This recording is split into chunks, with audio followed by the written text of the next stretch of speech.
வணக்கம். நான் சங்கரன், செய்தியாளர். விஜய பத்தி அவருக்கும் உங்களுக்கும் எவ்வளோ கொள்கை முரண்பாடுகள் இருக்கு அப்படின்லாம் சொன்னீங்க. இங்கேயும் அத டீட்டெயிலா சொன்னீங்க. இன்னைக்கு ராத்திரி உங்களுக்கு விஜய் ஃபோன் பண்ணி, "அண்ணே நம்ம 2 பேரும் சேர்ந்து எலெக்ஷன்ல கூட்டணியா நிக்கலாம்" அப்படின்னு சொல்றாரு. அப்படின்னா, நீங்க அந்த தருணத்திலயும் வந்து அத நீங்க ரிஜெக்ட் பண்ணிப்பீங்களா? இல்லை அக்செப்ட் பண்ணுவீங்களா? தம்பி விஜய் அப்படிங்கிறது அன்னைக்கு நாங்கள் பேசணும், இணைந்து இயங்கலான்னு. அவர் என்னைக்கு போய் மறுபடி பெரியார், திராவிடம் அதெல்லாம் சொன்னாரோ அப்போ ரொம்ப தூரத்துக்கு 2 கோட்பாடும் போயிடுச்சு. நான் ஒரு கோட்பாட்டை வச்சுருக்கேன். பெரியார் தான் எங்களை படிக்க வைத்தார், அவங்க அந்த பக்கம் நில்லுங்க.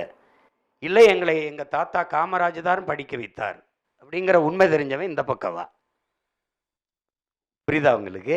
எல்லாமே எல்லாமே எங்களுக்கு பெரியார் தான்ங்கிறவன் அங்கே நில்லு. என் இனத்தின் முன்னோர்கள் எல்லோருமே எங்களுக்கு பெரியார் தாங்கிறவன் இந்த பக்கம் வா. இப்போ 2 கோட்பாடு அண்ணனும் தம்பியாக இருந்தாலும் அவருடைய தத்துவத்திற்கும் எனக்கும் நிறைய தூரம் வந்துடுச்சு. இனி இணைஞ்சு வேலை செய்கிறதில்ல. நான் தத்துவ கூட்டம் வச்சுருக்கேன், லட்சிய கூட்டம் வச்சுருக்கேன், அவர் ரசிகர் கூட்டம் வச்சுருக்காப்புல. அவருக்கு திரையில் தோன்றி நின்னாலே போதும். அவங்க கோட்பாடு என்னன்னு கேட்டால் தளபதி தளபதி, அதை தவிர அவங்களுக்கு கொள்கை இல்லை.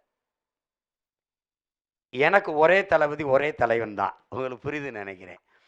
அதனால நான் ஆள் மாற்றம் ஆட்சி மாற்றம் அல்ல என் கனவு, ஆட்சி முறை மாற்றம். ஆங்கிலத்தில் சிஸ்டம் ராங்குங்கிறாங்க, நான் அமைப்பு தப்புங்கிறேன். அதை மாற்றணும்னு நினைக்கிறேன். ஊழல் லஞ்சம் அங்கே நில்லு, உண்மை நேர்மை இங்கே வா. வாக்குக்கு காசு அங்கே போ. வாக்குக்கு காசு தரமாட்டேன், நான் நல்லது செய்வேன் நம்பிக்கை இருந்தால் உன் வாக்குத்தா. இப்படி இந்த கோட்பாட்டளவில் நம்ம முரண்படணும். அதனால தம்பி அவர் வேலையை அவர் செய்யட்டும், அண்ணன் என் வேலையை நான் செய்கிறேன். நாட்டு மக்களுக்கு நல்லது நடந்தால் சரி. வாய்ப்பில்லை ராஜா, வாய்ப்பில்லை ராஜா. அதான் வேற